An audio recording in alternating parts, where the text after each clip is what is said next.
Alanallur Kattukulam LP സ്കൂളിൽ pre primary വിദ്യാർത്ഥികളുടെ kids fest ആഘോഷിച്ചു. PTA പ്രസിഡന്റ് ഉസ്മാൻ തച്ചമ്പറ്റ പരിപാടിക്ക് അധ്യക്ഷത വഹിച്ചു. പ്രധാന അധ്യാപിക KC ഉഷ ടീച്ചർ സ്വാഗതം ആശംസിച്ചു. പരിപാടിയുടെ ഉദ്ഘാടനം മണ്ണാർക്കാട് ഒലിവ് നാടൻ കലാപഠന ഗവേഷണ കേന്ദ്രം സെക്രട്ടറി ശ്രീനാഥ് അലനല്ലൂർ നിർവഹിച്ചു. ഗായകനും അധ്യാപകനുമായ ശ്രീനാഥ് അലനല്ലൂർ നാടൻ പാട്ടുകൾ പാടി കുട്ടികളെ ആവേശം കൊള്ളിച്ചു. മാനേജ്മെന്റ് പ്രതിനിധി അനീസ് ആലായൻ, MPTA പ്രസിഡന്റ് സൈഫു കുഞ്ഞോൾ, അധ്യാപകരായ KA ബദറുൽ മുനീറ, KM സാലിഹ എന്നിവർ പരിപാടിക്ക് ആശംസകൾ അറിയിച്ചു. പ്രീ പ്രൈമറി അധ്യാപകരായ K ബുഷ്ര, P ആഷില എന്നിവരെ പരിപാടിയിൽ ആദരിച്ചു. തുടർന്ന് വേദിയിൽ കുട്ടികളുടെ കലാപരിപാടികൾ അരങ്ങേറി.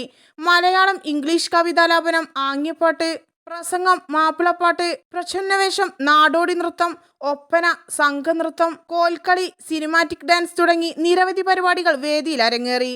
പങ്കെടുത്ത കുട്ടികൾക്ക് സമ്മാനദാനം നടത്തി. പരിപാടിക്ക് programme convenor KT Fathimath Suhrabi നന്ദി പറഞ്ഞു.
സൂര്യഗോളം ജ്വലിച്ചു തിളച്ചുരുൾ